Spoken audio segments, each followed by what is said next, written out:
It is day 4 of practice set second from Million Minds book, जहाँ पर हम 15 question करने वाले हैं। Question number 46 to question number 60। 15 क्वेश्चन हम डिटेल डिस्कशन के साथ, एक्सप्लेनेशन के साथ करने वाले हैं यहाँ पर। तो मिलियन माइंड्स की ये बुक है, इसमें हमें आंसर दिए हुए हैं पर थोड़ा सा डिस्क्रिप्शन, हमें एक्सप्लेनेशन नहीं दिया हुआ। तो उसके लिए आप मेरे इस वीडियो को देखें, अंत तक देखें। कैसा आपको लगा आप कमेंट में ज़रूर मतलब लिखें।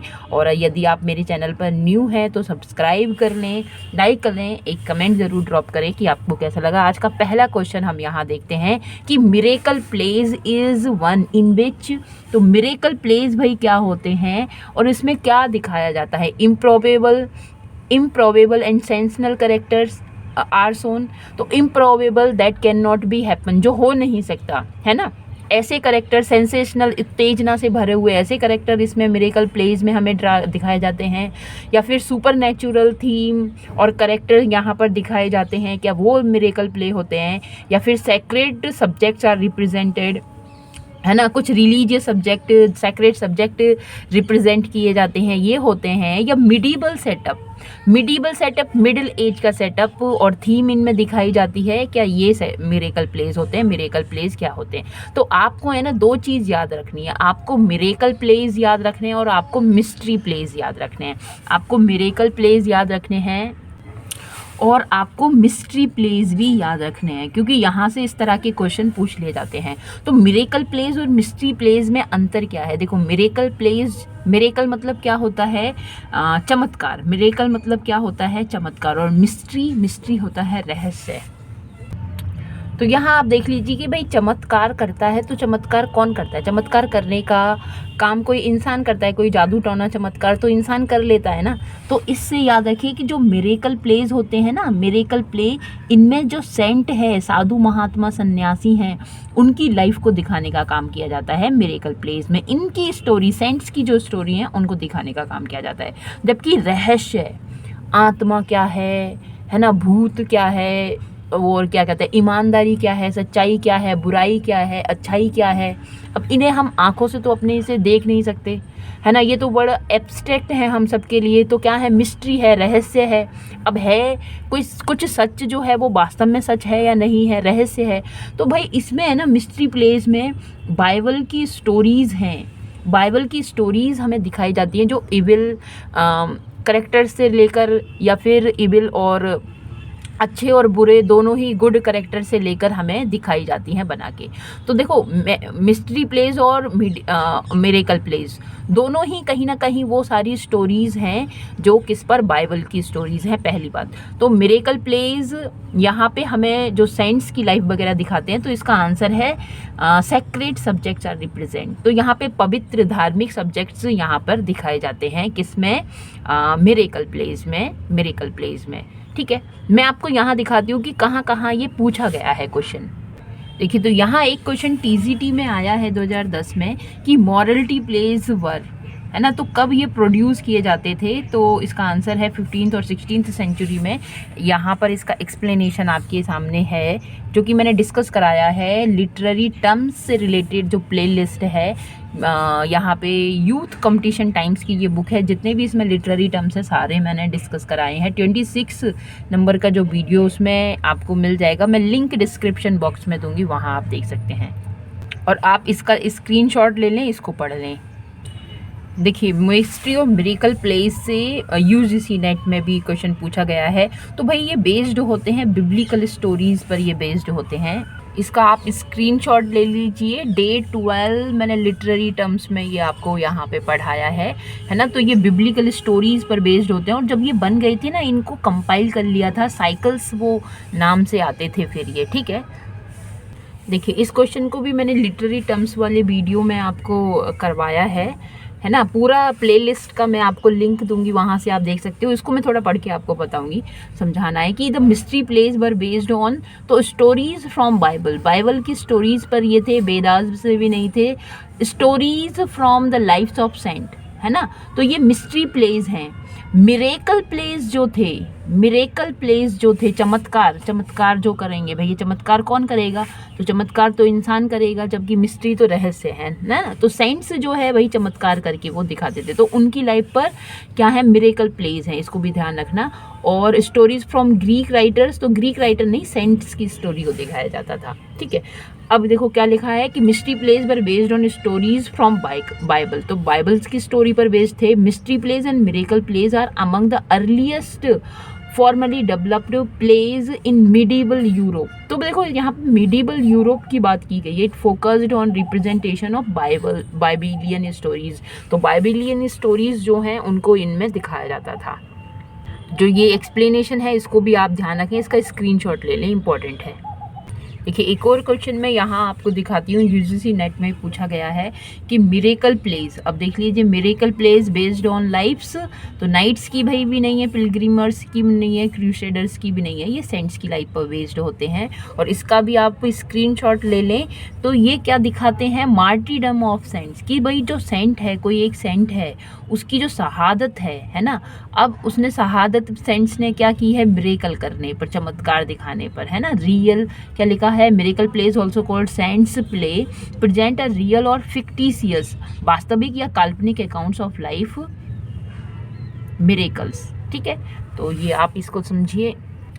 तो प्री एलिजाबेथन ड्रामाज में कौन कौन से ड्रामाज आते थे, जैसे mystery plays, miracle plays, multi plays, interlude, फिर इनको कंपाइल करके किस नाम से पब्लिश किया जाता था, ये सारे ही। और प्री एलिजाबेथन टाइम पीरियड से पहले किस प्रकार के ड्रामाज होते थे, मैंने सबको डिटेल में डिस्क्राइब किया है, बताया है। लिंक डिस्क्रिप्शन बॉक्स में दूंगी, या फिर प्री एलिजाबेथन ड्रामाज के नाम से आप pre Elizabethan dramas by exam points आप सर्च भी कर सकते हैं। तो यहाँ पर जो आंसर है वो sacred subject by sacred subjects are represented, तो मिरेकल प्लेज में जो पवित्र धार्मिक सब्जेक्ट्स हैं उनको रिप्रेजेंट किया जाता है। जबकि हाँ मैं एक और बात कहूँगी, मुझे थोड़ा सा ये है कि मिडीवल सेटअप यहाँ पे थीम दे दिया, ठीक है, ये भी हो सकता है, क्योंकि इन प्लेज में मिडिल एज का जो सेटअप और थीम है वो यहाँ पर दिखाई जाती है, ठीक है। तो आपका क्या आंसर राय रहेगी, दोनों ही आप मुझे बताइएगा थोड़ा सा सर्च करने के बाद। और आगे हम देखेंगे कि who is at once the child of Renaissance and Reformation. Child of Renaissance and Reformation, ये क्वेश्चन आ चुका है, आपको दिखाने का काम करूँगी मैं। तो यहाँ देखिए कि ये क्वेश्चन एमपी असिस्टेंट प्रोफेसर 2017 में पूछा गया है, इसका आंसर है मिल्टन। और देखो डिस्क्रिप्शन क्या है कि John Milton is known as the child of Renaissance and Reformation. John Milton को child of Renaissance and Reformation कहा जाता है। जॉन मिल्टन को, ही वॉज बॉर्न 1608, है ना। तो जब रिनेसा टाइम पीरियड था तो वो यहाँ पर 1608 में वो बॉर्न हुए हैं, डेथ उनका हो जाता है 1674 में। And he has written many things on English literature, as on the morning Christ nativity, on his blindness, Lycidas, Comus, etc. तो child of renaissance reformation Milton को कहा जाता है, ये आप देख लीजिए। यहाँ हमारा आंसर है मिल्टन। और आगे बढ़ते हैं, ये भी बड़ा इम्पॉर्टेंट क्वेश्चन है कि John Galsworthy was the son of a dramatist, scholar, doctor, lawyer. तो भाई सबसे पहले तो यही सोचना है कि ये क्यों आया है, ये क्वेश्चन क्यों आया है। जॉन गाल्सवर्दी क्या हम पढ़ेंगे इनकी लाइफ के बारे में, इनको बायोग्राफी, तो हमें जानने के लिए मिलता है कि इन्होंने लॉ की डिग्री जो है हासिल कर ली, पर वो उन्होंने वर्क किया नहीं। इनके फादर लॉयर थे, ड्रामाटिस्ट, कॉबलर, डॉक्टर नहीं हैं, ठीक है। तो John Galsworthy son of a lawyer, खुद भी लॉयर बनने मतलब डिग्री ले लेते हैं मगर लॉयर नहीं, ये फिर राइटर बन जाते हैं। नेक्स्ट हमारा क्वेश्चन है clues available at a scene. Clues available at a scene, उसे हम क्या कहेंगे भाई। कुछ क्लूज हैं, कोई सीन हुआ है, वहाँ पे कुछ क्लूज हमें मिल जाते हैं, उसको हम क्या कहते हैं। 1 वर्ड से क्वेश्चन है। देखिए डेरिवेटिव का मतलब होता है कि भाई डेरिवेटिव हमने ड्राइव किया है कहीं से, मूल धातु से उत्पन्न जो शब्द होते हैं डेरिवेटिव वर्ड्स हैं। Something that is based on another source, वो डेरिवेटिव है। तो ये इसका आंसर नहीं होगा। सजेस्टिव आप जानते ही हैं, tending to suggest an idea, कोई किसी चीज़ को सजेस्ट करना, सूचक करना है। इनफेरेंशियल, तो इनफेरेंशियल अनुमानित है, प्रिजम्पशन है, ठीक है, ये भी नहीं है। सर्कमस्टेंशियल, सर्कमस्टेंशियल इसका आंसर है। सर्कमस्टेंशियल मीन्स अचानक, संयोगवश, है ना, तो ये इसका आंसर है सर्कमफेरेंशियल। आगे बढ़ेंगे तो हमारा क्वेश्चन है an unexpected piece of good fortune. Unexpected, ठीक है, तो unexpected piece of good fortune क्या कहते हैं वन वर्ड में? टर्न स्टाइल कहें तो भाई एक घुमावदार गेट है, पार्क में अक्सर आपने देखा होगा, उसे टर्न स्टाइल कहते हैं, ठीक है। जबकि बिनीवोलेंस कहें तो ये क्या है? कोई पर्सन जो कि भलाई करता है ना। बिनीवोलेंस काइंडनेस हमें दिखाता है। फिलंथ्रॉपी इसका ही सिनोनिम है, फिलंथ्रॉपी और बिनीवोलेंस। फिलंथ्रॉपी भी क्या, लोकोपकार करने वाला, desire to promote the welfare of others, philanthropy होता है। जबकि विंड फॉल की हम बात करें, विंड फॉल, विंड मतलब जब हवा आंधी चली तो कुछ ऐसा फॉल हुआ, कुछ ऐसा आके हमारे पास गिर गया, वो क्या, उसने हमारा भाग्य ही बदल दिया, तो ये विंड फॉल है। Unexpected piece of good fortune, it is windfall. आगे बढ़ते हैं तो क्वेश्चन हमें मिलेगा in the Forsyte Saga the Forsyte belong to, तो ये भी क्वेश्चन है ना, पूछ लिया जाता है। तो फोरसाइट सागा जो जॉन गाल्सबर्दी का वर्क है, एक बड़ा ही फेमस वर्क है भाई, इसे 5 से मिलकर ये बना हुआ है। ये जो फोरसाइट्स बिलोंग जो फैमिली थी, ये टिपिकल सिटी फैमिली से बिलोंग करती थी। ये क्वेश्चन पूछा गया है, आपको दिखाती हूँ मैं। देखिए यूपीटीजीटी 2016 में ये क्वेश्चन पूछा गया है। तो फोरसाइट सागा जो है बिलोंग करता है टिपिकल फैमिली से, टिपिकल सिटी फैमिली से, ठीक है। तो the Forsyte Saga the first published under the title 1922, a series of 3 novels. 3 novel है इसमें, 2 इंटरल्यूड इसमें हैं, और ये पब्लिश होते हैं 1962 एंड 1921 बाय और इसकी वजह से उनको, जॉन गाल्सबर्दी को नोबेल प्राइज़ भी मिलता है, ठीक है। और the Forsyte family belong to a typical city family, याद रखें इसको। यदि ही फोरसाइट सागा की समरी जो है मैं आपको अपने चैनल पे पढ़ाने वाली हूँ। और आगे चलते हैं। आप नेक्स्ट हमारा क्वेश्चन है कि who of the following was the first to suggest the Satan is the real hero of Paradise, है ना। तो यहाँ पे सैटर्न जो कि भाई एक इविल कैरेक्टर, यहाँ पे बुराई दिखाया जाता है, मगर इसको रियल हीरो कहा गया है। किसके द्वारा कहा गया है? जॉन ड्राइडन है, जोसेफ एडिसन है, या फिर विलियम ब्लेक है, या फिर सैमुअल जॉनसन है। किसके द्वारा सैटर्न को रियल हीरो ऑफ पैराडाइज कहा गया है? माना जाता है कि भाई जो मिल्टन है, मिल्टन जब ये पैराडाइज लॉस्ट लिखते हैं तो कहीं ना कहीं झुक जाते हैं सैटर्न की तरफ। उसके अंदर इतनी सारी डिटर्मिनेशन और पावर और इतना सब कुछ भर देते हैं, ठीक है। देखिए ये क्वेश्चन 2016 हिमाचल प्रदेश में आया है कि Saturn is the real hero, ये किसने सजेस्ट किया है? तो हमारा इसका आंसर जो है वो विलियम ब्लेक है। और थोड़ा सा एक्सप्लेनेशन मैं यहाँ से आपके सामने रखूँगी कि William Blake was the first, पहले ऐसे इंसान ये क्रिटिक रहे हैं who suggested the Satan is the real hero of paradise lost. A good deal of critical discussion has centred around the question, और इस पे भाई बड़ी अच्छी बहस छिड़ती है, who is the hero of paradise lost, कि वास्तव में अब पैराडाइज लॉस्ट ये जो वर्क है इसका हीरो कौन है भाई। तो Indeed, वास्तव में the complexity of the question is reflected in the widely divergent views that have been held। तो इसकी जो complexity है, जटिलता है कि भैया वास्तव में कौन है इसका हीरो, ये बहुत बड़ा रिफ्लेक्ट करता है, ठीक है, अलग अलग व्यूज़ पर, अपने मतभेदों पर। A whole host of earlier and later critics, Goethe, Blake, Shelley, लॉबेल Masson, to name only the more remarkable ones, are the opinion that Satan is the hero, ठीक है। तो ये इसका आंसर यहाँ पे दिया है, जहाँ पर बहुत सारे इनसे पहले विलियम ब्लेक से और इनके बाद में इस बात के ऊपर अपना क्रिटिक्स जो है अपना मत यहाँ पर रखने का काम करते हैं। तो इसका आंसर है विलियम ब्लेक। आगे बढ़ते हैं। विलियम ब्लेक इसका आंसर है, जरा मार्क कर दूं मैं, ठीक है।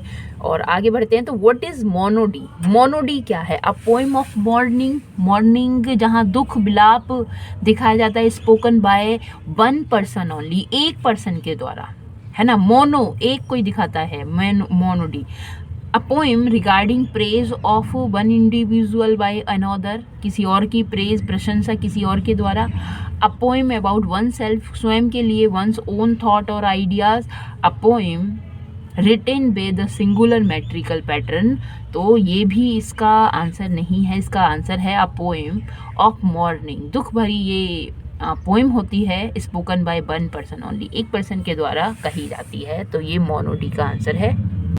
आगे बढ़ेंगे तो हमारे पास क्वेश्चन है कि many a good hanging prevents a bad marriage. Many a good hanging, कुछ अच्छी हैंगिंग मतलब होते हैं, हैंग हो जाता है। प्रिवेंट्स जो रोकती है बैड मैरिज को, is taken from the Tempest, twelfth night, या फिर हेमलेट या ओथेलो। तो इसका जो आंसर है, तो ओथेलो भी नहीं है, हेमलेट भी नहीं है, इसका आंसर है ट्वेल्थ नाइट। आगे हम चलेंगे तो हमारे पास क्वेश्चन है limerick is a special often ribald मतलब referring sexual matter in an amusing, मजाक में, र्यूड वे, बड़े मजाक में ही बड़े पर र्यूड वे से इनको रेफर किया जाता है। तो limerick is a special often ribald species of light verse first popularised by Fitzgerald या जॉन डन, पोप या फिर एडवर्ड लियर। तो भाई इसका आंसर है एडवर्ड लियर। थोड़ा सा मैं लाइमरिक के बारे में यहाँ डिस्कस करूँगी। हम यहाँ पर डिस्कस करेंगे कि लाइमरिक क्या होता है, कितनी लाइन की ये पोएम होती है, इसकी राइम स्कीम क्या होती है और किसने इसको इजाद किया है, कौन सा ऐसा वर्क है जो कि इसके लिए बड़ा ही फेमस माना जाता है। तो लाइमरिक एक ह्यूमरस 5 लाइन पोएम है with a rhyme scheme AABBA। ये लाइमरिक होता है।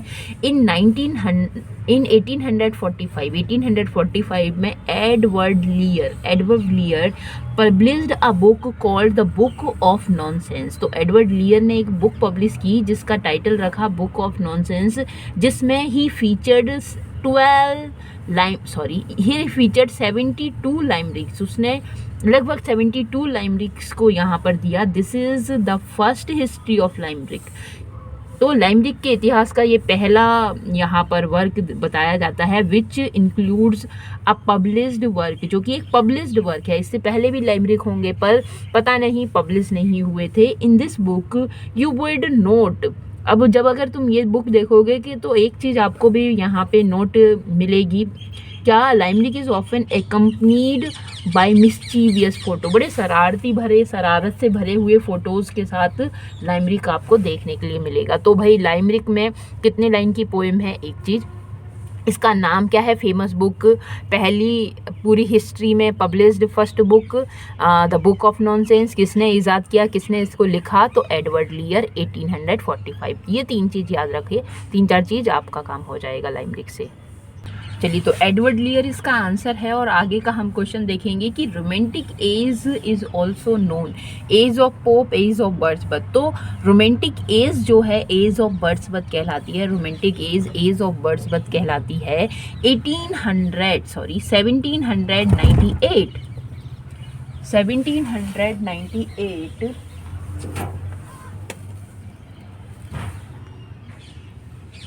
1798 में वर्ड्सवर्थ के लियरिकल बल्लड्स आते हैं। वर्ड्सवर्थ और कॉलरिज दोनों ने मिलकर यहाँ लियरिकल बल्लड्स लिखे हैं और यहीं से रोमांटिक एज की शुरुआत होती है। तो ये बड़ा इजी क्वेश्चन है। जॉन ड्राइडन नहीं है और जॉनसन भी नहीं है। रोमांटिक एज के बारे में आप ध्यान रखें। और आगे हम बढ़ेंगे। हमारा नेक्स्ट क्वेश्चन है कि what was Milton's aim in writing Areopagitica. तो मिल्टन का एम क्या था एरियोपैजिटिका लिखने में, justify the ways of God, criticise royalties, strength, Puritan belief या फ्रीडम ऑफ प्रेस। तो भाई बड़ा ही इंपॉर्टेंट ये क्वेश्चन है, बड़ा ही इंपॉर्टेंट क्वेश्चन है मिल्टन से। ये कई बार पूछा गया है। मैं आपको पहले दिखाने का काम करूँगी, उसके बाद मैं आंसर बताऊँगी। देखिए, ये पीजीटी हिमाचल प्रदेश में भी आया है। तो मिल्टन कंपोज्ड एरोपैजिटिका। तो थीम क्या है इसकी, प्रोज है ये, मगर आगे यहाँ देखिए एरियोपैजिटिका इन प्रोज। एरियोपैजिटिका एक स्पीच है जॉन मिल्टन का for liberty of unlicensed printing press, unlicensed printing press को भी जो लिबर्टी स्वतंत्रता मिले उसके लिए है ये, to the Parliament of England 1644। ठीक है, देखिए यूजीसी नेट में भी ये क्वेश्चन पूछा गया है और यहाँ पर क्या है, it pleads to British privileges regarding free trade, नहीं ट्रेड से नहीं है सॉरी, तो इसका जो आंसर सी है, पर ट्रेड नहीं फ्रीडम ऑफ प्रेस है। चलिए देखते हैं इसके आंसर में क्या लिखा है यहाँ एक्सप्लेनेशन में। तो एरियोपेजिटी का speech of John Milton for liberty of unlicensed printing of the Parliament of England, है ना। तो प्रिंटिंग से जो प्रेस है, प्रिंटिंग है ना, तो उसकी लिबर्टी के बारे में बात कर रहा है कि भाई जो वो देखे, जो वो चाहे, जो सच्चाई है उसे लिखे, वो कंट्रोल ना रहे किसके द्वारा, पार्लियामेंट ऑफ इंग्लैंड के द्वारा कंट्रोल ना हो। और देखो आज भी कितना हम इसे को रिलेट कर सकते हैं आज के हम, क्योंकि बहुत लोग कहते हैं गोदी मीडिया, कितना को रिलेट हम इसे कर सकते हैं आज 400 साल पुरानी बात को, है ना, हिंदुस्तान से भी। तो मिल्टन ने ये अपने थॉट यहाँ पे दिए थे, लिबर्टी ऑफ अनलाइसेंस प्रिंटिंग, यहाँ पे एड्रेसिंग द पार्लियामेंट। तो ऑप्शन सी इज़ करेक्ट, मगर यहाँ ट्रेड मुझे लगता है कि गलती से लिख दिया है, फ्री प्रेस होना चाहिए, ट्रेड नहीं, है ना। तो यहाँ पर देखो टीजीटी में ये क्वेश्चन पूछा गया है, तो फ्रीडम ऑफ व्यूमेन नहीं, प्रेस की फ्रीडम के लिए है ऑप्शन बी। यहाँ पे क्या है, it is about opposing licensing, तो जो लाइसेंसिंग जो मीडिया है, प्रेस है, उसके अपोजिंग मीन्स अनलाइसेंस को भी ये सपोर्ट करने के बारे में बात यहाँ पे की है। स्क्रीनशॉट आप इसका ले लीजिए, ठीक है। तो ऑप्शन नंबर डी इसका आंसर है, freedom of press, freedom of press, Areopagitica theme freedom of press. एक एक क्वेश्चन हमारे लिए इम्पोर्टेंट है और ये क्वेश्चन बहुत ज़्यादा इम्पोर्टेंट है। आगे बढ़ेंगे तो वर्ड्सवर्थ रोट द प्रिल्यूड इन कितनी बुक्स में, 12 books, 10 books, 16 books and 14 books. तो विलियम वर्ड्सवर्थ की जो प्रिल्यूड है एक बड़ा ही लॉन्ग वर्क है, उनकी ऑटोबायोग्राफिकल ये वर्क माना जाता है प्रिल्यूड, जिनको उन्होंने 14 बुक्स में लिखा है, उनको 14 बुक्स में लिखा है, ठीक है। जो प्रिल्यूड है ये लिख 105 में वह इस वर्क को लिख देते हैं, पर ये वर्क पब्लिश नहीं होता, कब तक, 1850 तक, है ना। क्यों, और जब वो ख़त्म हो जाते हैं उनके मरने के बाद ही उनकी वाइफ उनके इस वर्क को पब्लिश करवाती है। तो बड़ी ही डिटेल में मैं आपको इसको बताती हूँ। तो सबसे पहले आप इसका स्क्रीनशॉट ले लें। GIC लेक्चरर 2018 में ये क्वेश्चन पूछा गया है प्रिल्यूड के बारे में। तो ग्रोथ ऑफ पोइट्स माइंड इसका एक और टाइटल है प्रिल्यूड का, growth of poets mind. Starting होती है 1799 में, इसके लिखने की फिनिश हो जाता है 1805 में, पर पब्लिश होता है, देखो इसका कि 05 का 50 उल्टा हो गया, है ना, 1850 में इनकी डेथ के बाद, और इनकी वाइफ इसे पब्लिश करवाती हैं पोइट्स ऑफ ग्रोथ इसके नाम से। स्क्रीनशॉट ले लीजिए और मैं इसको और दिखाती हूँ कितनी बार ये आया है। देखिए ये क्वेश्चन पूछा गया है कि कितनी बुक्स में है, तो 14 बुक्स में ये है, 14 बुक्स इसको कंसिस्ट ऑफ 14 बुक्स, ठीक है। तो टाइटल मैंने बता दिया, ऑटोबायोग्राफिकल इनका वर्क है, ब्लैंक वर्स में लिखा है, ठीक है। बिगिन होता है, एंड होता है एज ऑफ 28, जब वो 28 साल के थे, ठीक है। कंप्लीट कर लेते हैं, पब्लिश कब होता है। स्क्रीनशॉट ले लीजिए और इन सारे क्वेश्चंस को आप याद रखिए। तो इसका आंसर 14 बुक्स है। होप करती हूँ कि ये आपको बहुत अच्छा लग रहा होगा। आगे हम देखेंगे कि प्रिटेंडेड अटैक, है ना, प्रिटेंडेड अटैक। तो प्रिटेंडेड मतलब अनरियल, और क्या कहते हैं, किसमें प्रिटेंड किया है, अनरियल अटैक, ठीक है, वास्तव में नहीं, सिर्फ बहाने, ठीक है। प्रिटेंडेड अटैक क्या होता है, तो ब्लो नहीं होगा, ब्लो एक तो हवा होता है, घूसा मारने को भी ब्लो कहते हैं। प्रीरोगेटिव विशेष अधिकार होता है, आ राइट ऑफ प्रिविलेज, ठीक है। तो ये प्रीरोगेटिव है, किसी इंडिविजुअल, क्लास, कास्ट, रेस को दिया जाता है। फेंट बेहोश होना है, पर FEINT फेंट माने प्रिटेंडेड अटैक। आगे बढ़ेंगे तो हमें मिलता है यहाँ पर नेचुरलिज्म से एक क्वेश्चन।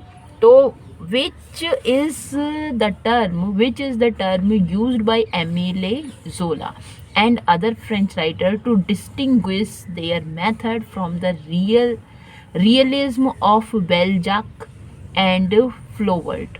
तो एमिले जोला ने भाई कौन सा, क्या कहते हैं, कौन सा टर्म है जिसको ईजाद किया है, ये हमारा क्वेश्चन बन जाएगा इस तरह से।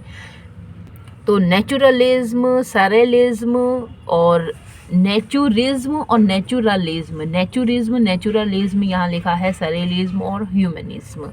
तो इसका आंसर है, इससे पहले मैं ये यहाँ कुछ दिखाना चाहूँगी।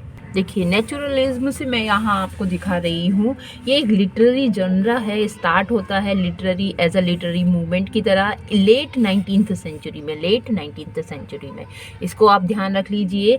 फिर in literature, film, theatre, art, इन सब में ये यूज़ होता है। और क्या है, it is a type of extreme realism, वास्तविकता से है। This movement suggest the role of family background, social condition, environment in shaping human characters. तो ह्यूमन करेक्टर्स वही बनाने में, जो थिएटर, फिल्म, आर्ट, लिटरेचर, इनमें जो करेक्टर्स, ह्यूमन करेक्टर्स की बात है, तो जो रियल रोल है, वास्तव में जो स्थिति है, चाहे वो फैमिली से ली गई है, फैमिली बैकग्राउंड से, सोशल कंडीशन से, एनवायरनमेंट से ली गई है, रियलिस्टिक पर बेस्ड है। दस naturalistic writers right stories based on idea that environment determines and governs human characters, जो कि उन्हीं आइडियाज़ को बताया गया है कि जो उसके वातावरण में रहे हैं, गवर्न करते हैं। We also see use of some scientific principle in naturalistic work, human struggling for survival in hostile and alien society. तो देखिए, यहाँ पर भी है ना एक बात कही गई है, जो कि साइंटिफिक प्रिंसिपल में भी हमें ये नेचुरलिज्म जो है एक सच लगता है। और देखो ये क्या बात कही गई है यहाँ पे, हम है ना, हम ऑल्सो देखते हैं क्या, use of scientific for survival इन, की सर्वाइवल इन हॉस्टाइल, जो विपरीत परिस्थितियाँ हैं, बेकार परिस्थितियाँ हैं, उसमें भी क्या सर्वाइव करना है एलियन सोसाइटी में। तो ये भी क्या है, ह्यूमन स्ट्रगलिंग है, ठीक है। In fact naturalism took its clue from Darwin's theory of evolution that says life is like a struggle and only fittest ones can survive. तो इन्होंने जो नेचुरलिस्ट जो लिज्म, जो ये वर्क है, कहाँ से इसको लिया है, क्लूज इसके लिए जाते हैं डार्विन्स की थ्योरी से, जहाँ पर वो कहते हैं कि भैया जो स्ट्रगल करेगा वही सर्वाइव कर पाएगा, बिना स्ट्रगल करने वाला सर्वाइव नहीं करा जाए। Life is like a struggle, संघर्ष की तरह है। ओनली फिटेस्ट वन, जो इसमें रह पाते हैं, कैन सर्वाइव, वो ही सर्वाइव कर पाते हैं। जो इसमें स्ट्रगल में फिट कर पाते हैं अपने आप को, वही सर्वाइव कर पाते हैं। कितनी सही बात है ये। नोटेबल ऑथर्स वर एमिली जोला, भाई इसको सॉरी आपको दिखाई नहीं दे रहा, एमिली जोला, ये इनको ध्यान रख लीजिए। एमिली जोला है, स्टीफन क्रेने है, जॉन स्टेनबैक है, is one of the most popular writer coming from school of American naturalism. Steinbeck in his novel The Grapes of Wrath portrays George family and its changing environment from the naturalistic point of view during the theme of Great Depression in United States. ठीक है, तो भाई 19th century की बात है, world war के time की बात है, उसके बाद की बात है। तो किस तरह से मतलब एक अलग ही तरह के वर्क आने लगे। अब ये रियलिस्टिक पर बेस्ड है। तो स्टेनबर्ग का जो नॉवेल है the Grapes of the Wrath, ये बताता है, पोर्ट्रेट करता है किसको, जॉर्ज फैमिली को, उसके चेंजिंग एनवायरनमेंट को from naturalistic point of view, है ना, वास्तविक पॉइंट ऑफ व्यू से,